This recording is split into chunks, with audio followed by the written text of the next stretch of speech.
સુશાસન અને વિકાસની રાજનીતિનો વિજય।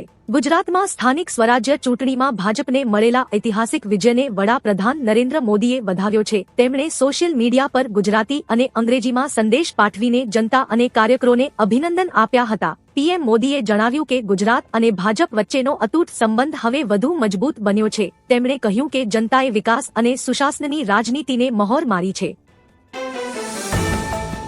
સિલિન્ડરના ભાવમાં થઈ શકે છે વધારો। 1 મે 2026 થી સમગ્ર ભારતમાં એલપીજીના ભાવમાં ફેરફાર થઈ શકે છે। 19 કિલોના સિલિન્ડરના ભાવમાં એક મહિનામાં 3 વખત વધારો થયો છે। એપ્રિલ 2026 માટે મેટ્રો શહેરોમાં 19 કિલોગ્રામના એલપીજી સિલિન્ડરના ભાવમાં 196 થી લઈ 218 નો વધારો કર્યો હતો। 7 માર્ચે ઓએમસીએ પ્રતિ સિલિન્ડરના ભાવમાં 114 નો વધારો કર્યો હતો। નવા નિયમો મુજબ ડિલિવરીના ઓછામાં ઓછા 25 દિવસ બાદ જ બીજો સિલિન્ડર બુક કરાવી શકાશે। ઉજ્જવલા માટે 45 દિવસ છે। ભારત અને ન્યૂઝીલેન્ડ વચ્ચે ઐતિહાસિક ફ્રી ટ્રેડ એગ્રીમેન્ટ। ભારત અને ન્યૂઝીલેન્ડ વચ્ચે ઐતિહાસિક ફ્રી ટ્રેડ એગ્રીમેન્ટ થયો છે, જેનાથી બંને દેશો 100% કરમુક્ત વેપાર કરી શકશે। આ કરાર હેઠળ ન્યૂઝીલેન્ડ આગામી 15 વર્ષમાં $20 અબજ નું રોકાણ કરશે। પિયુષ ગોયલ અને ટોડ મેકલે દ્વારા હસ્તાક્ષર કરાયેલ આ ડીલથી દ્વિપક્ષીય વેપાર $5 અબજ સુધી પહોંચશે। પીએમ મોદીએ જણાવ્યું કે આનાથી ખેડૂતો અને સ્ટાર્ટઅપ્સને મોટો ફાયદો થશે। રાજુ કરપડાને લઈને મોટા સમાચાર। સુરેન્દ્રનગર જિલ્લા પંચાયતની મૂળી 2 બેઠક પરથી ભાજપના ઉમેદવાર રાજુ કરપડાનો ભવ્ય વિજય થયો છે। થોડા સમય અગાઉ જ આમ આદમી પાર્ટીમાંથી છેડો ફાડીને ભાજપમાં જોડાયેલા કરપડાએ જીત મેળવી છે। મતદારોએ તેમના પક્ષપલટાને સ્વીકારીને કેસરીઓ લહેરાવ્યો છે। આ જીત સાથે ભાજપે જિલ્લામાં પોતાની પકડ વધુ મજબૂત કરી છે, જ્યારે વિરોધ પક્ષોને પછડાટ મળી છે। પીએમ મોદીની સિક્કિમ મુલાકાત અને 4000 કરોડની ભેટ। પીએમ મોદી સિક્કિમના 50મા સ્થાપના દિવસના સમાપન સમારોહમાં હાજરી આપી। તેઓ 4000 કરોડથી વધુના પ્રોજેક્ટ્સનું શિલાન્યાસ કરી સવારે 10:30 કલાકે ગંગટોકમાં જનસભા સંબોધી હતી। સોમવારે ભવ્ય રોડ શો બાદ 1 વર્ષથી ચાલતા આ ઉત્સવની પૂર્ણાહુતિ કરી 16 મે 2025ના રોજ રાજ્યના 50 વર્ષ પૂર્ણ થયા હતા, જે નિમિત્તે વિવિધ વિકાસ કાર્યોની ભેટ આપીને વડાપ્રધાન આ રાજ્યમાં પ્રગતિને વેગ આપ્યો હતો। ભુજ નગરપાલિકામાં એઆઈએમઆઈએમની એન્ટ્રી। મતગણતરી વચ્ચે આપ બાદ હવે એઆઈએમઆઈએમએ પણ ખાતું ખોલ્યું છે। ભુજ નગરપાલિકાની 44 બેઠકો પર મતગણતરી યોજાઈ હતી। નગરપાલિકામાં અસદુદ્દીન ઓવૈસીની પાર્ટીના ઉમેદવારની જીત થઈ છે। વોર્ડ નંબર 1માં એઆઈએમઆઈએમ 3 ઉમેદવાર વિજેતા થયા છે। વિજય થતા સ્થાનિકોમાં ખુશીનો માહોલ જોવા મળી રહ્યો છે। ભાભરમાં ભાજપની ક્લીન સ્વીપ। બનાસકાંઠાથી કોંગ્રેસ સાંસદ ગેનીબેન ઠાકોરના ગઢમાં ભાજપની ક્લીન સ્વીપ જોવા મળી છે। ભાભર નગરપાલિકાની તમામ બેઠકો ભાજપના ફાળે ગઈ છે, જ્યારે થરાદ બેઠકમાં ભાજપનો દબદબો જોવા મળી રહ્યો છે। ગેનીબેનના ગઢમાં ભાજપે ગાબડું પાડ્યું છે। જો કે મતગણતરી ચાલુ છે અને અસલી ચિત્ર તમામ બેઠકોના પરિણામ જાહેર થયા બાદ સામે આવશે। યુદ્ધ વચ્ચે ખરાબ સમાચાર। ભારતની ચિંતા વધી। વૈશ્વિક બજારમાં બ્રન્ટ ક્રૂડની કિંમત $107 વટાવી જતા ભારત માટે મુશ્કેલી વધી શકે છે। જો ભાવ $110 પાર કરશે તો મોંઘવારીમાં મોટો ઉછાળો આવશે। ભારત પોતાની જરૂરિયાતનું 85% તેલ આયાત કરતું હોવાથી આયાત બિલ અને રૂપિયા પર દબાણ વધશે। ક્રૂડમાં દર $10ના વધારાથી અર્થતંત્ર પર સીધી અસર થાય છે। આના કારણે આગામી દિવસોમાં પેટ્રોલ ડીઝલના ભાવ વધી શકે છે। જીગ્નેશ મેવાણીના ગઢમાં ભાજપે ગાબડું પાડ્યું। કોંગ્રેસના જીગ્નેશ મેવાણીના ગઢમાં આ વખતે ભાજપે ગાબડું પાડ્યું છે। ભાજપે 2 બેઠકો પર જીત નોંધાવી છે। લઘુમતી સમાજના મતદારોનું મતદાન આ વખતે ભાજપ તરફ રહ્યું હતું। વડગામ વિધાનસભા અંતર્ગત આ બેઠકો પર પહેલી વાર જીત મળી હતી। ભાજપે છાપી અને જલોત્રા બેઠકો પર જીત મેળવી છે। ભાજપના કાર્યકરોમાં ખુશીનો માહોલ જોવા મળી રહ્યો છે।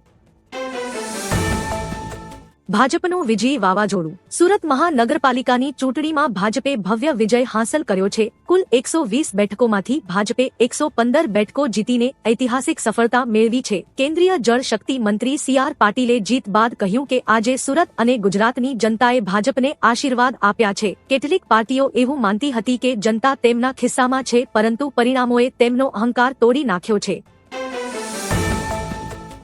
સુરતમાં કોંગ્રેસના સુપડા સાફ. સુરત જિલ્લા પંચાયતની કુલ 37 બેઠકોમાં ભાજપે 35 બેઠકો જીતીને એકતરફી વિજય મેળવ્યો છે. આ જીત સાથે જ ગ્રામીણ વિસ્તારોમાં પણ ભાજપનો દબદબો સ્પષ્ટ જોવા મળ્યો છે. કોંગ્રેસના સુપડા સાફ થઈ ગયા છે અને તે એક પણ બેઠક જીતી શકી નથી, જ્યારે આમ આદમી પાર્ટી આપે એક બેઠક જીતીને જિલ્લા સ્તરે પોતાનું ખાતું ખોલાવ્યું છે. વિજય બાદ ભાજપ કાર્યકરોએ વિજયોત્સવ ઉજવ્યો હતો. પાકિસ્તાન મધ્યસ્થી માટે લાયક નથી. ઈરાન અને અમેરિકા વચ્ચેના તણાવમાં પાકિસ્તાનની મધ્યસ્થી પર ઈરાની સાંસદ ઇબ્રાહિમ રેઝાઈએ સવાલો ઉઠાવ્યા છે. રેઝાઈએ જણાવ્યું કે પાકિસ્તાન મિત્ર હોવા છતાં નિષ્પક્ષ નથી, કારણ કે તે હંમેશા અમેરિકા અને ટ્રમ્પના હિતો તરફ ઝૂકેલું રહે છે. તેમણે ઉમેર્યું કે જે દેશ સાચું બોલી શકતો નથી તે મધ્યસ્થી કરી શકે નહીં. આ નિવેદનથી શાંતિ મંત્રણામાં પાકિસ્તાનની ભૂમિકા નબળી પડી છે અને રાજદ્વારી ગરમાવો વધી ગયો છે. વ્યારામાં કોંગ્રેસનો ગઢ યથાવત. ગુજરાતની સ્થાનિક સ્વરાજ્ય ચૂંટણીમાં ભાજપે મોટાભાગના જિલ્લાઓમાં પોતાનું વર્ચસ્વ જાળવી રાખ્યું છે. તાપી, મોરબી અને ગોધરામાં ભાજપનો ભગવો લહેરાયો છે. વ્યારા નગરપાલિકામાં ભાજપે 28માંથી 26 બેઠકો જીતીને ચોથી વાર સત્તા હાંસલ કરી છે. જો કે વ્યારા તાલુકા પંચાયતમાં કોંગ્રેસે 13 બેઠકો સાથે સત્તા જાળવી રાખી છે. સોનગઢમાં ટાઈ પડી છે, જ્યારે ઉકાઈમાં ત્રિશંકુ પરિણામ આવતા આપ કિંગમેકરની ભૂમિકામાં છે. ભાજપ કે કોંગ્રેસ નહીં પણ સમાજવાદી પાર્ટીનો વિજય. પોરબંદરના કુતિયાણા નગરપાલિકાના વોર્ડ નંબર 6 ની પેટા ચૂંટણીમાં ધારાસભ્ય કાંદલ જાડેજાનો દબદબો ફરી સાબિત થયો છે. અહીં ભાજપ કે કોંગ્રેસ નહીં પણ સમાજવાદી પાર્ટીની સાયકલ દોડી છે. કાંદલ જાડેજાની પેનલના ઉમેદવાર રાભીબેન કાનાભાઈ રેગાએ શાનદાર વિજય મેળવી વિરોધ પક્ષોના સુપડા સાફ કર્યા છે. વર્ષોથી આ વિસ્તારમાં જાડેજાની મજબૂત પકડ રહી છે. મોરબીમાં ભાજપની પ્રચંડ જીત. પોરબંદર બાદ હવે મોરબીમાં પણ ભાજપને પ્રચંડ જીત મળી છે. મોરબી મહાનગરપાલિકાની તમામ બેઠકો પર ભાજપે જીત નોંધાવી છે. ભાજપે તમામ 52 બેઠકો પર બહુમત મેળવી છે. મોરબી નગરપાલિકામાં તમામ બેઠકો પર પ્રચંડ જીત મળતા વિપક્ષ પાર્ટીઓના સુપડા સાફ થઈ ગયા છે. ભાજપના કાર્યકરોએ ભવ્ય જીતની ઉજવણી મનાવી રહ્યા છે. જણાવીએ કે પોરબંદર બાદ મોરબીમાં પણ ભાજપની ક્લીન સ્વીપ થઈ છે. આપ ભ્રષ્ટ પાર્ટી છે, માત્ર પોતાના માટે કામ કરે છે. આમ આદમી પાર્ટી છોડી ભાજપમાં જોડાયા બાદ રાજ્યસભા સાંસદ રાઘવ ચડ્ઢાએ પ્રથમ વિડીયો જાહેર કર્યો છે. તેમણે આપ પર નિશાન સાધતા જણાવ્યું કે પાર્ટી હવે ભ્રષ્ટ અને સ્વાર્થી લોકોના હાથમાં છે, જ્યાં કામ કરવાનું વાતાવરણ ઝેરી બની ગયું હતું. રાઘવે પ્રશ્ન કર્યો કે જો 7 સાંસદો પાર્ટી છોડે તો શું બધા ખોટા છે? સ્થાપક સભ્ય હોવા છતાં તેમણે જૂના આદર્શો નેવે મુકાતા ભાજપમાં જોડાવાનો મહત્વનો નિર્ણય લીધો છે. આમ આદમી પાર્ટીનો સપાટો. બગસરા તાલુકા પંચાયત આપ એ જીતી. પોરબંદરના માણાવદર વિધાનસભા વિસ્તારની અલીધરા તાલુકા પંચાયત બેઠક પર આપની જીત. જૂનાગઢના માંગરોળ વિધાનસભા વિસ્તારની અમરાપુર તાલુકા પંચાયત બેઠક પર આપની જીત. અમરેલીની નવી હડિયાલ તાલુકા પંચાયતમાં આપની જીત. વિસાવદરની બડિયા તાલુકા પંચાયત બેઠક પર આપની જીત. તાલાલાની આકોલવાડી અને આમળાશ સીટ આપની જીત. વિસાવદરમાં કોંગ્રેસ અને ભાજપની હાર, આપની એન્ટ્રી. ગઈકાલે મતગણતરીની પ્રક્રિયા થઈ હતી, ત્યારે વિસાવદરથી મોટા સમાચાર સામે આવ્યા છે. અહીં ભાજપ અને કોંગ્રેસની હાર થઈ છે અને આપની ભવ્ય જીત થઈ છે.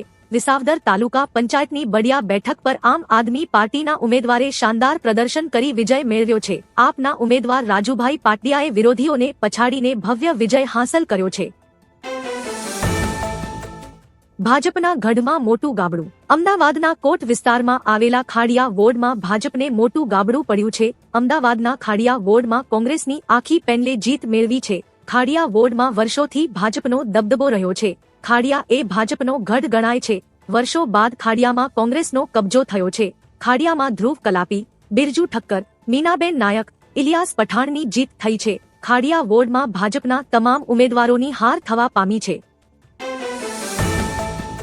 આઈએમડીનું એલર્ટ. ગરમીથી મળશે રાહત. ઘણા રાજ્યોમાં પ્રચંડ ગરમીના મોજા વચ્ચે હવામાન વિભાગે 13 રાજ્યો માટે વરસાદની ચેતવણી જારી કરી છે. આ સમયગાળા દરમિયાન 55 કિમી પ્રતિ કલાકની ઝડપે પવન ફૂંકાશે. આ રાજ્યોમાં ઉત્તર પ્રદેશ, બિહાર, પંજાબ, હરિયાણા, દિલ્હી, રાજસ્થાન, ઉત્તરાખંડ, હિમાચલ પ્રદેશ, ઝારખંડ, પશ્ચિમ બંગાળ અને આસામનો સમાવેશ થાય છે. જો કે દિલ્હી, હરિયાણા, રાજસ્થાન અને ઉત્તર પ્રદેશના મોટાભાગના ભાગોમાં ગરમી તેની ટોચ પર રહેવાની ધારણા છે. આતંકવાદ પર રક્ષામંત્રીની ચેતવણી। ભારતના રક્ષામંત્રી રાજનાથ સિંહે કિર્ગિસ્તાનમાં શિખર સંમેલનમાં ઓપરેશન સિંદૂરને પ્રશંસા કરી। આ દરમિયાન તેમણે આતંકવાદ પર કડક ચેતવણી આપતા કહ્યું કે આતંકવાદ સામે લડવામાં બેવડા ધોરણોને કોઈ અવકાશ નથી। 22 એપ્રિલના રોજ પહેલગામ આતંકી હુમલાના પીડિતોને શ્રદ્ધાંજલિ આપી છે। આ ઘટનાએ માત્ર એક વિસ્તારને જ નહીં પણ પૂરી માનવતાને હચમચાવી દીધી હતી। વધુમાં તેમણે કહ્યું, આપણે સરહદ પારના આતંકવાદને અવગણી શકીએ નહીં। રાહુલ ગાંધીનો ઇમરાન ખેડાવાલાને ફોન। અમદાવાદ મહાનગરપાલિકાની ચૂંટણીમાં ભાજપની આંધી વચ્ચે કોંગ્રેસે જૂના શહેરના ગઢ ગણાતા ખાડિયા વોર્ડમાં મોટો ઉલટફેર કર્યો છે। ખાડિયા વોર્ડની તમામ 4 બેઠકો પર કોંગ્રેસની પેનલે ભવ્ય વિજય મેળવ્યો છે। ધારાસભ્ય ઇમરાન ખેડાવાલાએ જણાવ્યું કે વિજય બાદ કોંગ્રેસ નેતા રાહુલ ગાંધીએ તેમની સાથે ફોન પર વાત કરીને અભિનંદન પાઠવ્યા હતા। આ વાતચીતથી સ્થાનિક કાર્યકરોમાં ઉત્સાહ જોવા મળી રહ્યો છે। કેજરીવાલનો ન્યાયિક બહિષ્કાર, હાઈકોર્ટ નહીં જાય। દિલ્હીના પૂર્વ સીએમ અરવિંદ કેજરીવાલે લીકર પોલિસી કેસમાં હાઈકોર્ટ જવાનો ઇનકાર કર્યો છે। તેમણે જણાવ્યું કે જસ્ટિસ સ્વર્ણકાંતા શર્મા પાસેથી ન્યાયની આશા નથી કારણ કે તેમના પુત્રને કેન્દ્ર તરફથી વધુ કેસ મળ્યા છે। અંતરાત્માના અવાજે કેજરીવાલે ગાંધીજીના સત્યાગ્રહનો માર્ગ પસંદ કરી કોઈ દલીલ ન કરવાનો નિર્ણય લીધો છે। જસ્ટિસ સ્વર્ણકાંતાએ આ કેસમાંથી ખસી જવાની અરજી ફગાવી દીધી છે।